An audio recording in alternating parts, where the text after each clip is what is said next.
Hello, folks. Hello, hello. How are you doing tonight? I hope everybody's safe at home, getting some rest.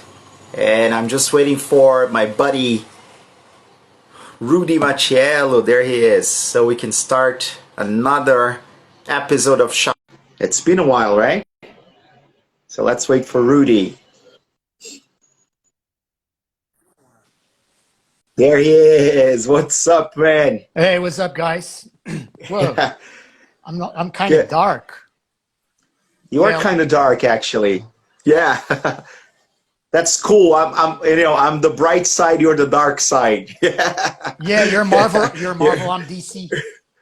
exactly. I'm kind of like the Jedi Order, and you're the Sith. Yeah. All right, man. So So from how are now, you doing, man? I'm good. I'm good. So from now on, whenever I'm online, I want Yeah. the song from Darth Vader. Boom, boom, boom. Oh, I know how to play that. Actually, we Oh actually played man. that a couple of years ago. I was on the trumpet. It was pretty cool. So hello, everyone joining us. Hello, hello, Jenna. Hi, Hello. hello, Sania How are you Espanol. How doing? are you Good. doing? Hello, hello. It's been a while. Awesome. Let me just close the door here. So I think I can get a better. Okay. All right. Cool. And then you can see my paintings. Yeah. All right. Uh, So good to be back. It's been a while. yeah, Another edition of Shop Pedagógico for you guys. Thank you for joining us. We're going to talk about something super cool today. I yeah, hope, right? I yeah. think everything we talk about is cool, man. But I'm biased. You Yeah, was that a coincidence? Huh? know? Uh, Exactly. So, but I remember talking to Rudy a couple of days ago, like a week ago, when we were, trying to figure out what we were going to talk about, and then everybody was talking about the coronavirus crisis, and the things that we were watching on TV and getting on WhatsApp and Facebook, social media, and we thought that maybe this is something really relevant for especially today what we're going through, right? most definitely. Of course, we're not going to talk about bias. It's a different kind of bias. Yeah, But, yeah. but yeah. Oh, coronavirus, man. No, you. No, yeah, I choked with water here, yeah. Okay, And good, it's true. good. It's kind of, I think the water is going to kill me. But the Yeah, thing is, we're going to talk about how people tend to yeah, disagree, yeah, but not because they're not informed, but because yeah. they refuse to agree with the Exactly, information, with the reality, or with exactly. proofs and whatever.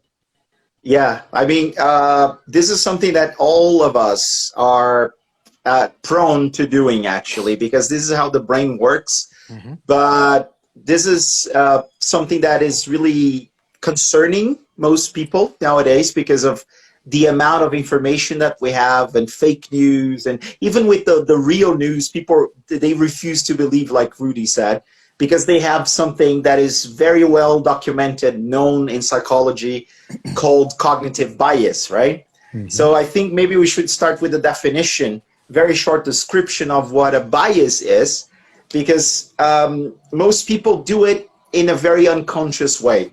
We don't really know what we're doing. We're just kind of go with the flow. We follow that gut feeling that we have. Hmm. Something comes, from our subcortical areas and tells us like this is what is going on, and we are very wrong. We're Hmm. just like animals. And I remember talking. Yeah, we are animals Yeah, actually, right? yeah, yeah. And we have two systems working at the same time. There's a great book by Daniel Kahneman, Thinking Fast and Slow, and he says that in a very economical, well, actually he won a Nobel Prize for economics, so he uses a lot of jargon, like, to kind of get into his area, like economics. And then he says, like, thinking fast is all about instinct. It's kind of like subconscious. You don't really think about it. It's really kind of the gut feeling that I said. And then thinking slow is analytical. It's like taking the time to ponder and, you know, work out the pros and cons of something and actually rationalize about it, right? And that can be explained by the dynamic of, you know, the subcortical area, which is like the inside area of our brain. So this is our brain. So my thumb. Yeah, my brain, my brain. I was about to get my brain. My brain is kind of far. I cannot get it right now. So go ahead with your So puppets. this is my this is my brain, right? So this is the cortex. So that's the external area, and my thumb is kind of like the subcortical area. So it's inside. It's under the cortex, right? And this subcortical area has a lot of different structures, including the limbic system that is responsible for many things like memory consolidation, you know, emotional response and whatever. And that's what is triggered, is activated. It's always activated, to be honest. But this is what really prompts us to do something very quickly, almost as an instinct, just like a cat or a dog, you know. They see something weird, they jump, they run, they do something. They don't have the cortex that we have to rationalize. Okay, wait a minute. Am I being too paranoid here? Maybe I shouldn't jump or attack someone or do something. And that's how the bias works, right? It prompts us to do something very stupid on kind of like an emotional response, like, you know, just, okay, I like this person, he wouldn't lie, and, you know, I believe them. Or, you know, I think this is what it should be like, and then you don't really rationalize, and that's bad, everyone. That's pretty bad, you know, because we have to rationalize, right? Yeah, that's totally bad. And just to complement what you have just said, this whole idea of cognitive bias, yes, you gave us a great overview. We're not getting in depth about cognitive biases here, etc. But then, how are we going to transfer this idea of cognitive bias to the to our universe, classroom, students, and all these things? Exactly. Well, cognitive bias, as Andre has just said, is a person or people who refuse to believe in information, in real information, just because those people or that person has or have been doing the exact same thing for quite a while. Exactly. Basically, is what we call stubborn people. We're all a little stubborn, man. Yes. You know, so they're very stubborn. No, but seriously, but that's the whole problem with cognitive bias, because then those people say, I've been doing the exact same thing for 20, 30, 40, 50 something years, and I've been getting some results.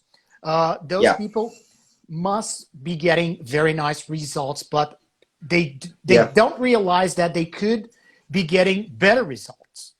And that's the whole problem.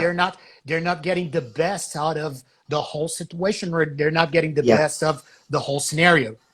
And they can't see the whole picture, right? They can't just like see you the said. Whole picture, exactly. And then if we're going to transfer this to the classroom, we're not going to talk about classroom right now. Just wait, and we're going to talk about classroom in a moment. But then in the classroom, we have two situations. We have the student who claims that, no, I'm not going to do, I'm not talking about ages here, okay? I'm talking about students in general. So we have students who say, no, I've been doing this for quite a while, so I'm not going to do this, teacher, because I'm not going to. This is what works for me, right? Yeah, that's what works for me. And then we have the other end of the candle, which is the teachers, us. They are saying, I'm not going to do this because I've been doing this for decades and I've been getting great results. When you know, that's not how it works. You know, we should always be questioning ourselves. We should always be we should be the main critics of our own jobs, of our own work.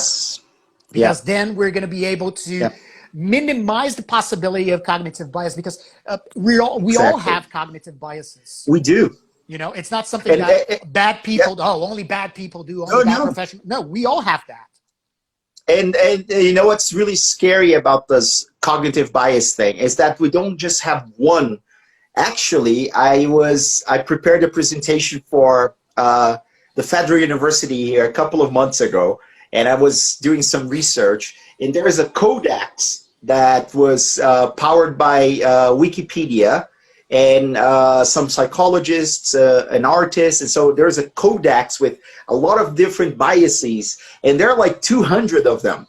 and you know, if you think, and then just to mention a couple and how they work very quickly, we have the dunning-kruger effect, for example, that people who are very incompetent, they don't know that they're incompetent because they're incompetent to see that, right? They basically, you think you know too much about something when you don't really have the skills to know that you don't know as much as you think, right? So that's one thing. And we can mention a lot of famous people, some actually, yeah, you know, there's but also let's not there's also talk. there's also the phonological bias, which is the McCruger effect. Yeah. We think that we're hearing a sound, but we're in fact we're being disguised, or some, you know, the movement of our lips is not making us believe that we're hearing a kind of sound, but as a matter of fact, we're not hearing that sound, or the person is not producing the sound. I remember Facebook, man. Do you remember the trial with Mark Zuckerberg? Yes, so of course. They actually they narrated what he was saying, but he wasn't saying that. But the lips, they moved as if he were, right? It's the pa and ba. Every time we have the pairs, pa, ba, fa, va, and all these things, it's we're tricked by the movement of our lips, you know. Exactly. Because the whole McCruger effect, the whole idea is that they're playing a guy moving his lips, and there is a sound, and you know, then you're going to follow either the movement of the lips or the sound. So exactly, you know, that's a kind of bias. And we also use our tongue to make sounds, right? And you can't see that, so whatever the lips are doing doesn't necessarily tell us what sound is coming out, right? So and also your teeth and the whole. That's how ventriloquists work. They work like that, you know. Exactly. They ignore certain sounds that they move their the lips, and they use their tongues or their throats or their glottis, and they're not going to move their lips. Their lips are sealed. Exactly. So it's perfect. So when we're seeing a ventriloquist or a ventriloquist show, we're actually being biased, phonologically biased. The guy's tricking us because we think that they're producing a certain sound, but as a matter of fact, that guy's not producing that sound exactly. And you just use the keyword when it comes to biases. It's tricking, you know.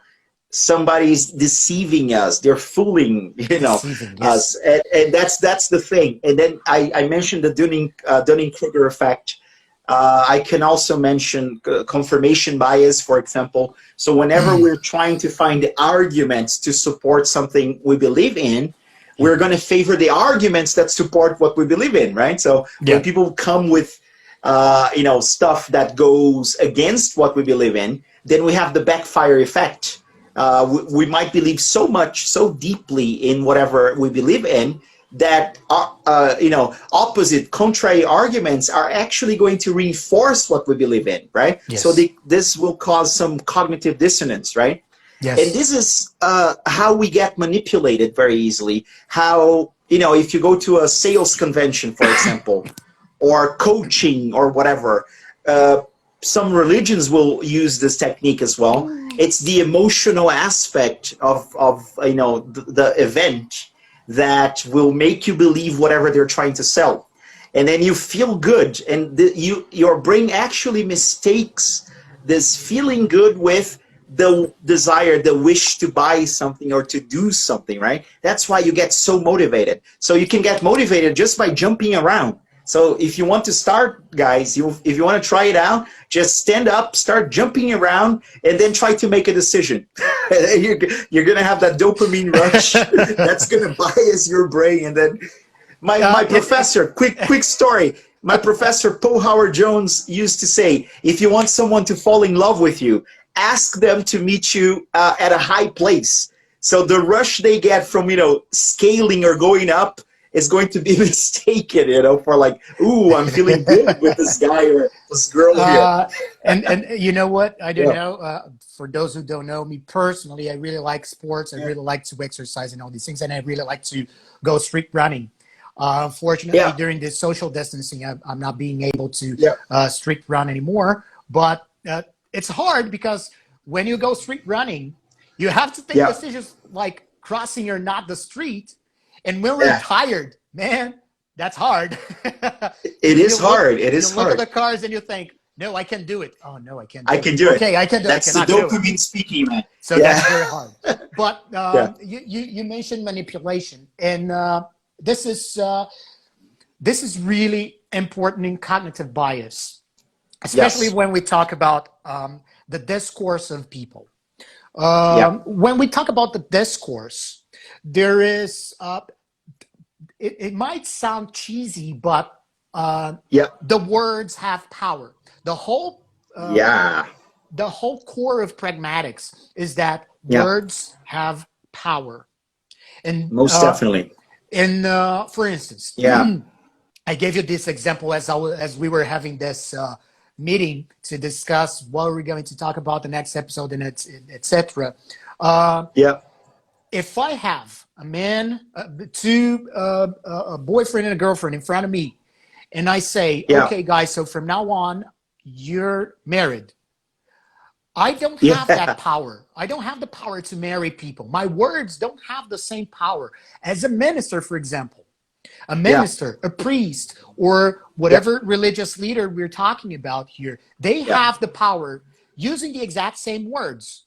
Now you boyfriend and girlfriend, or boyfriend and boyfriend, or girlfriend and girlfriend, or, you know, two partners, two people.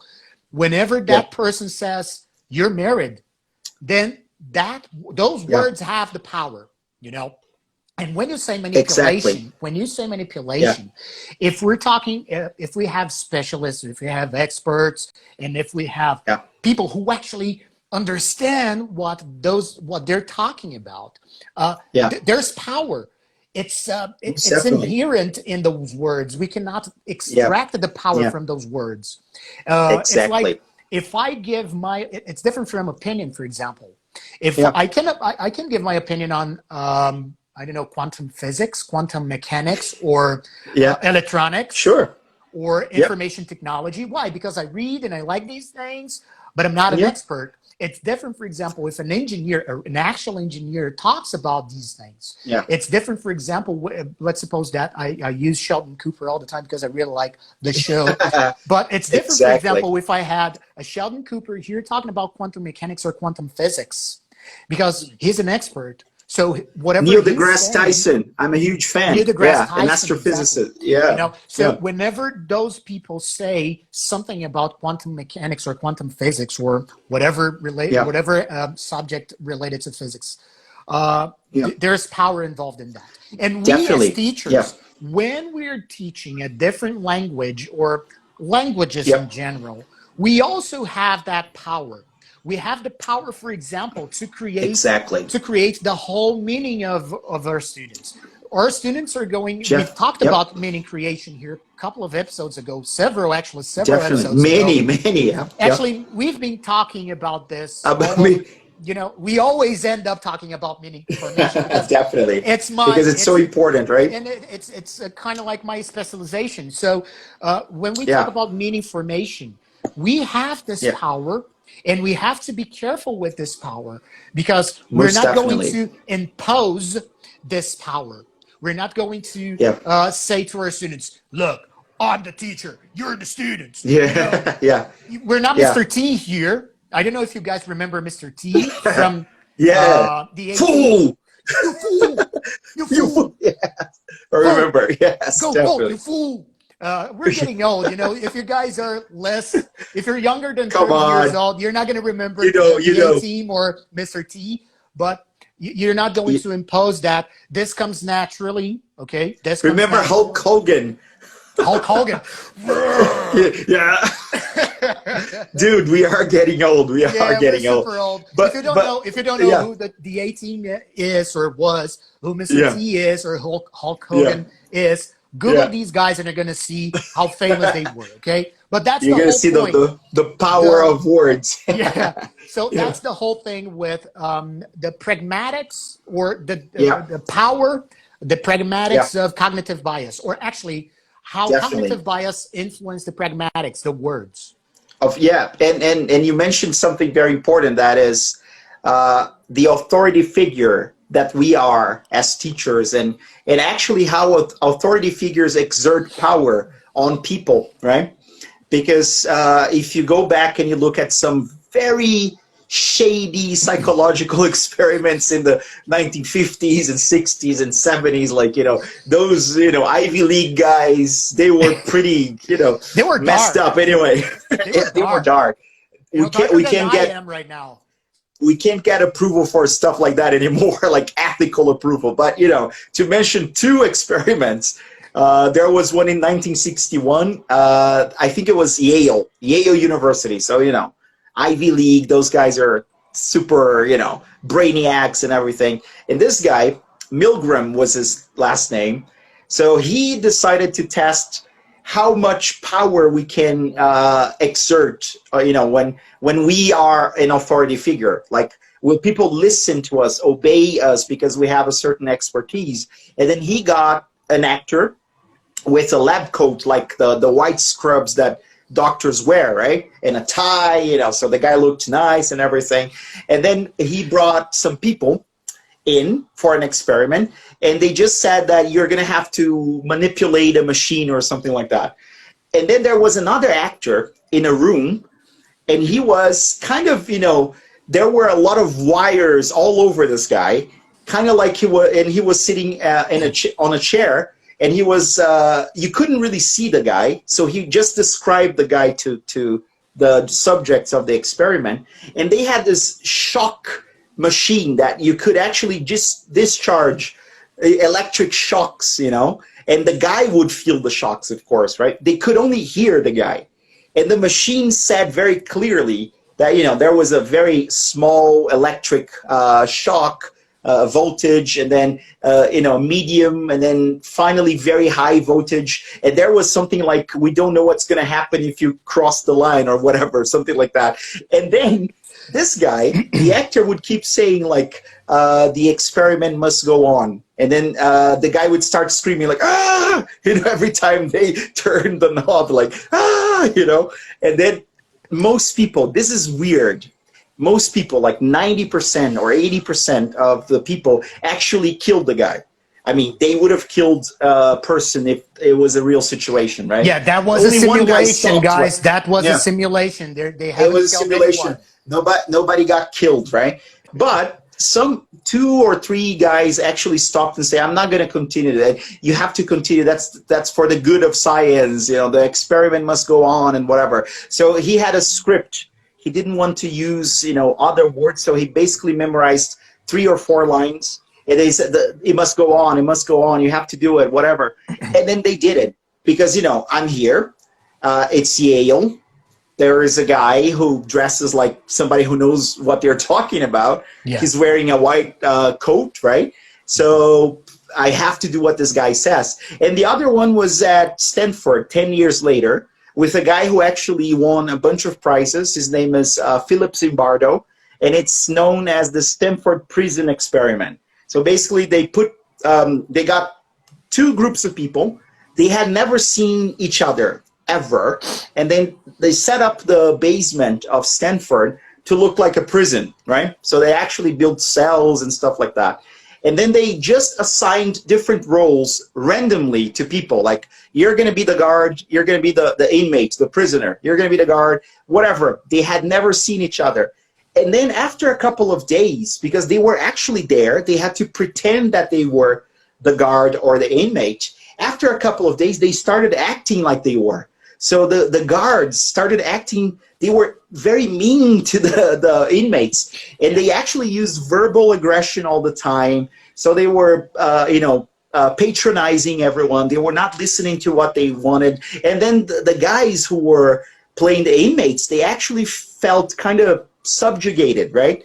Obeying what the guards told them to do. And then why is that? Because there was an authority figure that gave them a role, and then the guards became the authority figure, like Yes. in a very subconscious way. So that's how the brain works, right? Yeah. It's pretty weird. Yeah, and you know, just to wrap up, if you guys have, do you remember the most famous, or the most recent actually, trilogy of Batman with the Joker was Heath Ledger. The Joker was Heath Ledger. Yeah. So at the end of the film, there is the exact same experiment. Spoiler alert, but everybody watched it. Yeah. Yeah, that's relatively old. It's from 10 years ago or something. So that's the exact same experiment that the Joker did. You know, in the boat, there were the prisons with the remote for a bomb, and there were civilians on the boat with the remote for the bomb, and the remote for the bomb, on the civilian boat was to explode the prisoner's boat, and the prisoners had the remote for the bomb. The remote on the boats of the civilians. So and nobody had the authority to actually say, no, I'm going to explode because of this, this, and that. So that's the whole point of cognitive bias. And actually, that's the whole point. That's the whole point of pragmatics, that there is power. Just because the Milgram experiment, just because those guys were wearing scrubs, for some reason they had power. Those scrubs gave them power. And people believed that. So once again, we as teachers, we also have that power, and we also have to be very careful when we're creating the meaning of our students. For example, our students look at us, especially when they are very young learners, they look at us as the main authority in the classroom. So they as a role model, right? As a role model, exactly. So they're waiting for us to actually guide them through what to do. So whenever that's why basically you don't assign a debate for very young learners, among other reasons. Of course, we're talking about cognitive bias here, but that's cognitive ability as well, right? Yeah. But that's why, because they're going to look at you, they won't be able to realize, okay, so now it's my turn to talk. Now it's my friend's turn to talk. They don't know that yet. But we can do this because we do have the power. So this is also another pragmatic characteristic of the language, that we as teachers, as language teachers, we're responsible for transmitting this information to our students, to actually show them, okay, so turn taking, you know, this is really important. So, okay, now it's your turn. Now it's your friend's turn. We do have this power just because we're teachers. We also have the power to, as I said, to create the meaning of everything, to make our students make our students associate the knowledge they already have with the new language, considering that our students, or these students, already have their first language consolidated. So we do have that. Exactly. If we don't exert this power correctly or properly, ethically, we're going to have what we call fossilization, and this is a big problem. Perfect. And you know, and you mentioned something that, you know, kids, they don't have the ability to kind of know when it's time for them to take turns, you know, because they're going through a phase that is really important to consolidate what we call self-regulation. I actually wrote a blog post about emotional intelligence and how it's really important for us to have a role model, somebody who will co-regulate our behavior to help us implement, or actually to help us absorb or acquire this ability of self-regulation, right?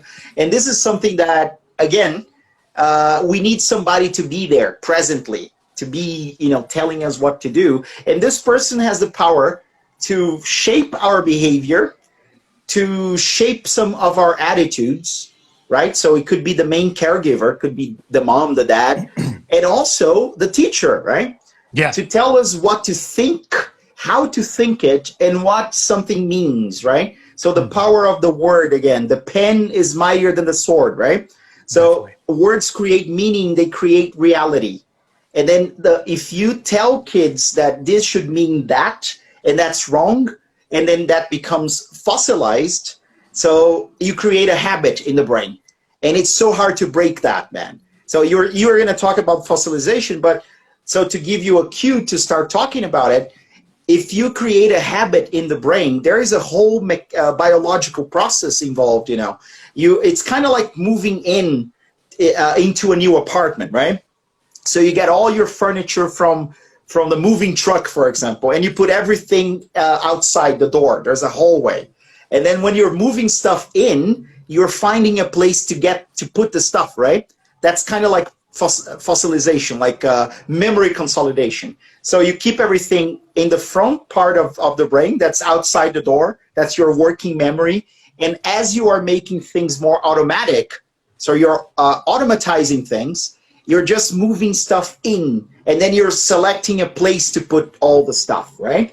And then once they're there, because you use, some structures like the striatum, for example, and you use the parietal lobe or the cerebellum, they are responsible for, making habits, right? Automatic behavior. Once they're in and set, it's really hard to move them, especially that huge shelf you have in the middle of the living room, right? Or the cupboard. It's really hard to move them. And then if you have to move them, you have to get someone to help you, right? And that's fossilization because, so if somebody, me, I'm the designer, I'm the furniture, I'm the architect or whatever I tell you, you have to put your cupboard right here, and then I do it. And then after a couple of months, I was going to say something bad now. But anyway, oh, shoot. I don't like it where it is. And then, darn. How do you move it? Oh, darn. I was going to say something, But anyway, it's really hard to move it, right? You have to get someone to help you move it. That's fossilization, right? Yes. And as a matter of fact, in languages, we have two types of fossilization. We have the fossilization. This is one type. I'm going in depth about this fossilization in a while, but we have this one in which we learn something that way, and we're going to keep doing that because of cognitive bias. We don't care what others say. We don't care about new information. Exactly. We don't care about information at all. And I'm going to keep doing this for the rest of my life because, in terms of language, I can communicate. People understand what I'm saying. So I'm not going to change this. And we have another type of fossilization, which is when we don't actually correct our students. Yes. So if we don't correct our students, this is going to be there for the rest of their lives because they have absolutely no one to say, hey, come on, no, look, try this way, try that way.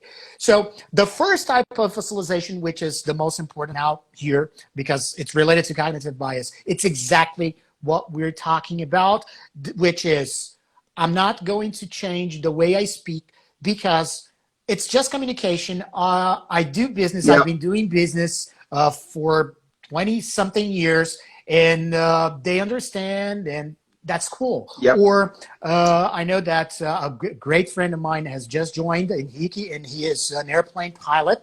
I've been a pilot for 15 years, 20-something years, and I've been communicating in this way. I don't care if I've been making mistakes, linguistic mistakes, because the crew understands what I'm saying, and the passengers understand what I'm saying. So I'm not going to change. I'm not going to look for any sort of enhancement or improvement, linguistic improvement. So that's a cognitive bias, and that's what we have with our students, especially our adult students. And Anna, pronunciation, great. I was just going to talk about this. Pronunciation, Anna. Yes, perfect. Because usage of the verb. Yes, because our adult students have that, especially because they have a lot of background. They have a huge baggage, So they are going prior to be knowledge, right? Yes, and they're going to say, well, no, I've been saying, let's say that the difference between the short E and long E, like fit and feet. No, I've been saying feet for fit and feet for feet. And I'm not going to change because people understand what I'm saying, so I'm not going to change that. So it's hard for us as teachers to change that because of what you said. And there's one more thing that you forgot to say, Andre. When we're moving in, when we're moving out of a house and moving into a different apartment or a different house, we also use the back of our brain because we try to use the image of where the furniture was in the old house or in the old place. Exactly. Well done. Yeah. We have that image. Yes. We image processing. Yeah. We use our occipital lobe because, you know, like, I remember the table was, I don't know, the kind of like table here. was kind of like here. So I'm going to put it the same way. Exactly. So that's it. You know, we also use that image. We also use the occipital lobe. Of course, not just the occipital lobe. This is just to tell you guys, because Andre mentioned, if I'm not wrong, you mentioned two parts of our brain. The parietal lobe, the cerebellum. The cerebellum, three. Exactly. So you mentioned the parietal lobe, the cerebellum, and the frontal lobe. And I mentioned the occipital lobe. So there are 4 parts of the brain that we use when we communicate. So once again, guys, if if you've ever heard anyone saying that we have specific parts of our brain being activated when we communicate, for Jesus' sake, I was about to say something. That was so. Well, we have a lot of different areas of the brain activating, right? So it's not just one. It's not just one. Okay. Of course, we do have parts of the brain responsible for doing something, but when we communicate, when we use language, we don't use only that part. So, for example, the temporal lobe, the left hemisphere, and the temporal lobe, it's dedicated dedicated for semantics. You know, so.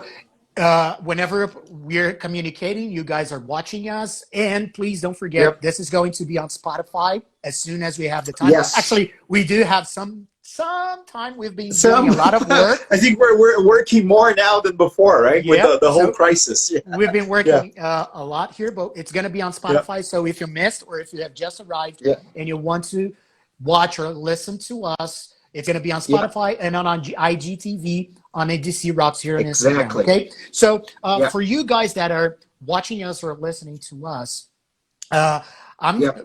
you're listening to us, you're watching us, so there's a bunch of meaning and involved or carried by our words and our sentences and our chunks and all these things. So we use our temporal lobe to understand that, but that doesn't mean that we're just using the temporal lobe. Okay, guys. So please. I can give you an example. Right now, you are probably holding your cell phone. So areas in your parietal lobe, the somatosensory cortex, are lighting up because you can feel the texture, you know, the pressure of the fingers, your fingertips against the phone. You're looking at the screen, so you have a lot of activation in the occipital lobe. You are listening to us and decoding whatever we're saying, so you're going to see a lot of activation in the left temporal lobe, but also the right temporal lobe, because there's intonation there, you know, so it's so much. And you're also trying to imagine, when we talked about the furniture, you know, moving into the house. So you imagine the images, so occipital lobe, but you're also using your working memory systems to hold all that information. So you're using your prefrontal cortex.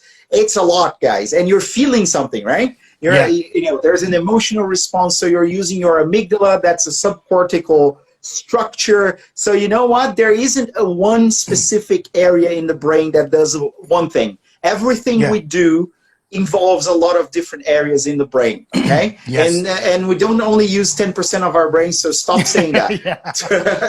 That's another myth. So what I like to say, imagine that you have light bulbs, so you have the lights in your rooms, and whenever you activate the light is shining, like here, you know, I turn on and off the light. So the brains are the same. So whenever you need to do something, whenever our brains are required to do something, there's a light being activated. So our brains are constantly like a Christmas tree.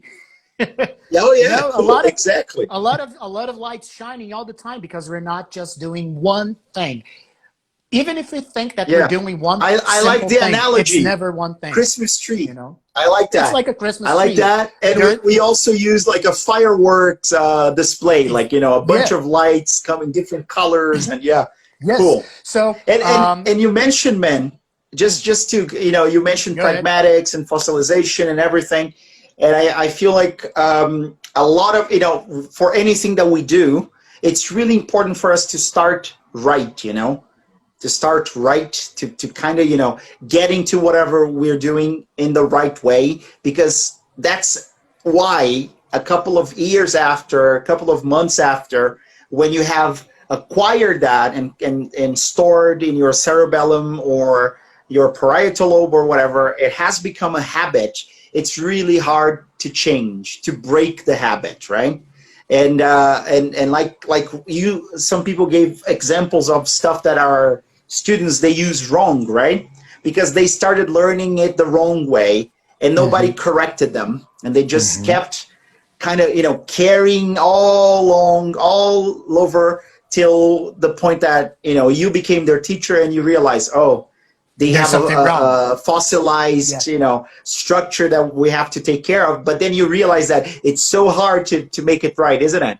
It requires, you know, a lot of effort. Yeah, it requires a lot of effort, and I think that's a great cue for us to talk about the teaching practices, especially right now, and to make a connection with cognitive bias. Okay.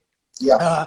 Once again, we've been saying this all episode long, you know, so we're constantly coming back to this whole idea of cognitive bias. Cognitive bias is when you refuse to accept an actual information, just because you've been doing something for a decade, for quite a while, and you refuse to do that. So you believe you've been getting the best result possible, and you refuse to accept that information and change your behavior, attitudes, etc., etc., etc.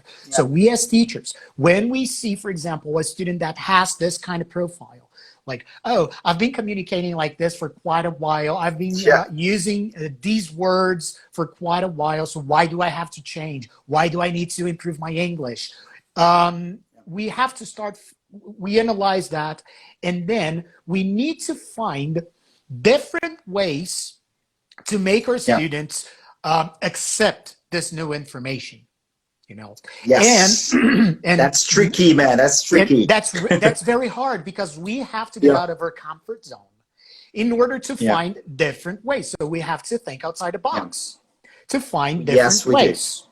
And we cannot. And why is that hard for us teachers? Because we also, remember, I said having a cognitive bias is not for bad people only. We all have cognitive biases. Everyone has it. Everyone has. So we also have a cognitive bias, and we have to put that aside in order to find a different approach, a different way, a different activity, in order to make our students also remove or put aside that cognitive bias, that linguistic cognitive bias.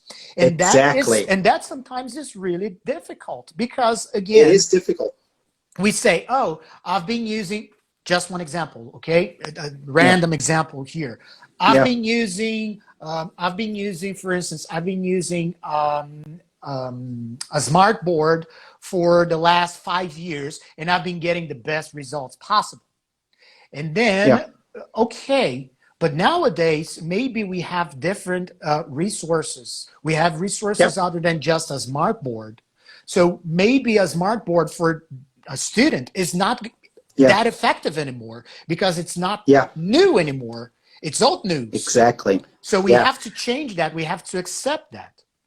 Yeah, and there are two very interesting comments here. So Jenna said it's challenging. Oh yeah, most definitely. And but it's worthwhile if we manage to help the student, most definitely. And Anna mentioned something very important, like mindset. Not necessarily, but we can have a biased mindset. Our mindset can be biased, right? Yeah. And just to complement what you said, man, like, you know, imagine, really, Rudy said something very important, like we have to find different ways, strategies to get to our students, because it's not easy to break a cognitive bias. And I can tell you right now, the moment that we're living is proving that. because you know what? We have the biggest authorities of institutions around the world, and even here in Brazil, telling people to stay home because, you know, do the whole social isolation thing, because it's important to kind of spread the contamination, the infection over time, so that we can deal with that. And then we can bring evidence, we can bring the opinion of experts. Actually, not opinion, it's actually based on evidence, scientific evidence, and we can show people, we can rub in their faces, and they're not going to stop believing. They're going to say, you know what, I survived the war, so I'm going to go whatever. So because we are somehow very moved by instinct, you know, this is how we have the two systems working in our brains. And then again, it's really hard. So sometimes direct confrontation is not the answer. We have to ask questions like, but why do you do that? Why do you think that? But don't you think that? And then maybe the person will realize that, you know what, maybe I can change this. But yeah, that's it. Yeah, and why is that not exactly a mindset? Because a cognitive bias is something that you don't break very easily. And mindset is more flexible. I'll just give you an example. I don't know if you guys know, but I'm a former basketball player, and I still like basketball. I still play with some friends, etc., but not as much as I played in the past. And there was, unfortunately, he passed a couple of months ago. There was a very famous and important player called Kobe Bryant. And he created what they call Mamba mentality. What's the Mamba mentality or mindset, as you said, Anna? The Mamba mentality was that we cannot rest, because as we rest, others are working. So we have to focus on victory. We have to focus on whatever we need to do in order to achieve our goals. So that's a mindset. But if this mindset is unbreakable, if you refuse to accept different approaches for this mindset, for example, let's suppose you think, okay, so what's my goal? I want to be the best English teacher in the world. Great. So what do I need to do? Oh, I need to have an undergrad degree, and then I need to get a master's, a PhD, and a bunch of workshops, a lot of certificates, etc., etc., etc. Great. Perfect. And then let's suppose that after some time, a person says, oh, you know, in order to become the best English teacher in the world, you know, workshops and certificates are not important anymore. What you have to do is this, and that, because look, it's proved that this approach is way much better. Okay, if you accept that, I'm not saying that you have to accept everything. Of course, we need to be very critical. But, you know, generally speaking, if you say, oh, okay, so let's try it. You can try it. Yeah. Let's try it. That's a mindset. Okay. But if you say, it's not a bias, right? Yeah. But if you say, I'm not going to try it because I've been taking courses, I've been watching webinars, getting a lot of certificates, going to courses, etc., etc., etc. I'm not going to do this. So that mindset automatically became a cognitive bias. And that's really bad, because maybe if you don't give it a chance, maybe you're not going to be receiving information, useful information for your classroom. There's always someone giving us very important information to bring into the classroom. That's why cognitive bias is so dangerous for us teachers, not just because of the language. And as we said, when we mentioned pragmatics, when we were discussing pragmatics, but also in the practices. Nowadays, a lot of us, actually all of us, are being required to use online teaching. That's perfect. If you and you know, unfortunately, we had to have a virus, a pandemic, to force many teachers to get out of their comfort zone. Because I've talked to so many teachers saying, and not just now, I've been doing this for 7 years forever. Already. You know, I've been teaching online for 5 years. 5 years. And I've been telling teachers for 7, guys, you need to start going online. Use technology. Use resources. Nowadays we have resources other than the textbook, the teacher's guide. oh, I'm not going to do this because I've been a teacher for the last 20 years and I've been getting great results. Exactly. Principals have been We doing should this. reinvent ourselves. Yeah. You know, just and like Jenna said. nowadays, yes, and nowadays, because of this pandemic, we're being forced, obliged to do that. Yes. If we had done that a long time ago, yep, this wouldn't be so hard for us right now because we would be like, okay, dude, so what are the resources that we have? Okay, so I have Hangouts, I have Zoom. Okay, I have this website that produces mind maps automatically. I have Google Classroom, MindMaster, Padlet, you know, but so many resources. Yeah, there's so many resources online nowadays. So we wouldn't be struggling to. What do I do with my students right now? Exactly. And you know, you touch the nerve now, man. You touch the nerve because you know what? This is what I've been getting from the teachers that I work with, teachers that I train, and I understand that it's a very hard, it's a struggle that we're having now because it's a transition period. We're trying to adapt to this new reality, and we've been doing things a certain way. And we've created habits and we've created biases, right? And now teachers are going nuts. They're going crazy. Like, how can I set up a virtual learning environment? How can I find the best platform to use for my students? How can I teach very young learners online? Is that even a thing? You know, so everybody's asking questions and everything. And this is actually, I see it. Of course, you know, I know the negative effects and everybody and everything that's going on, but it could be an opportunity for us to rethink what we've been doing as educators, as teachers, and why our educational system sucks in a way. You know, I understand there aren't resources, really. I understand that it's a money problem as well. It's a structure problem, but also it's a methodology problem. And it's also stepping out of our comfort zone and being able to say, you know what? The things that I've been doing for a very long time might not be as effective for my students because they are part of a new reality. They were born into a technological era, and we have to bridge the gap between what they expect as students in the classroom in terms of technology and what we are delivering, right? Yeah. So this is an opportunity for us to break this bias, everyone. Just you know, get out of your mind, of your cognitive bias, you know, get your cupboard and put it somewhere else, you know, move your cupboard, move your shelf in the room and then do some, you know, just renovate the environment. Yeah, do some feng shui. Yes. That's perfect. That's perfect. And Anna, please pay attention to what Andre is saying. Don't feel frustrated, anxious, or stressed, okay? Continue, Andre, because she said there are many people that have been feeling frustrated, anxious, and stressed instead of seeing this as an opportunity. Continue that's all on the spot, really.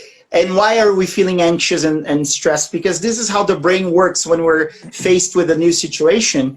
Our brain produces cortisol, and you know, we're ready to fight, flight, or freeze. You know, that's the FFF response in the amygdala. So that's a natural feeling, but we have to overcome that. We have to grow, you know, from the subcortical area. We have to be able to access the prefrontal cortex and just analyze and stop and analyze the situation. And for example, there are gains, and we have to look at on the bright side. There are also losses and negative aspects to the whole thing. Like being in the classroom with the students is great, but it's very stressing sometimes as well, isn't it? And then, so you have to look at on the bright side. I can access my students from my home. I can actually record video classes. I can teach online. If I want, I can mute their microphones, for example, so that they listen to me. Yeah. So there are advantages, and we have to look on the bright side. And I think the biggest advantage is this is going to make me a better professional. Because I'm going to have this experience. I'm going to have this habit. And in the future, if another pandemic or whatever happens, I'm going to be ready. And because I didn't have the time to be ready until now is the time. Right? Yeah. And Anna, just to wrap up, because we only have 6 more minutes here, and we're going to, we can't speak more than 1 hour here, okay? Not again. Yes, because if we could... we learned our lessons, okay? But Anna, seriously, this is exactly what you asked a couple of minutes ago about mindset and cognitive bias. What you have here is a mindset. What you say, no, Henry. Henry, don't worry about it. No, another pandemic, no. But Anna, what you have here is a mindset, okay? We're all feeling frustrated because this is a mindset. This is flexible. If we start analyzing the whole situation from a different perspective, we're going to see that this is an opportunity.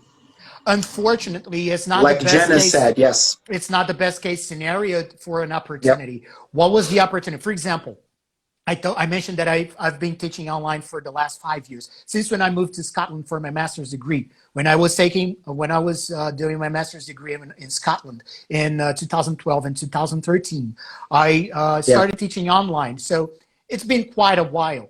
And then I saw that as an opportunity. And then actually 3 years ago, I took a specialization course at Iowa State University, using technology for ELT classes. So that was an opportunity that I saw. There was no pandemic. The only difference is that now we have a pandemic and we have no other option. We don't have another option. This is the option we have now. That's the option that we have now. So this is a mindset, okay? This is a mindset and it's flexible. We can change it. We can change it. Unless we say, no, I'm not going to teach online. I'm not going to use resources. So unfortunately, I'm sorry, you're going to get fired because we don't have another option. Henry summarized it spot on. He says, I see the whole situation as an opportunity for people to be prepared for this new generation in which technology will take a leading role in our lives. Exactly. Everybody needs to be up to date. Yes. And I like to mention this book that I've been reading, 21 Lessons for the 21st Century, Yuval Harari, professor from Israel, the University of Jerusalem. And he says that with the new technologies coming, the artificial intelligence and algorithms, and we talked a little bit about this, a lot of jobs will become irrelevant. A lot of people will become irrelevant for the economy. But those jobs are the jobs that we can automatize. And then we are not going to go through that because we need rapport, we need human connection, because that's what teaching and learning and education is about being connected and sharing experiences, especially for very young learners, right? So we just have to remember that it doesn't have to be 100% like that. We can work with the notion of blended learning, and we can have a face-to-face element factor, and then we can have the online element of the classroom. And this is what the future is going to be like, you know? We're going to get together, we're going to have people teaching us face-to-face, but most of the learning we'll be doing online, you know? We're going to do a lot of online learning. So get ready. This is your opportunity. Yeah, I mean, if we don't change now, when the heck are we going to change? Because, again, we don't have another way out.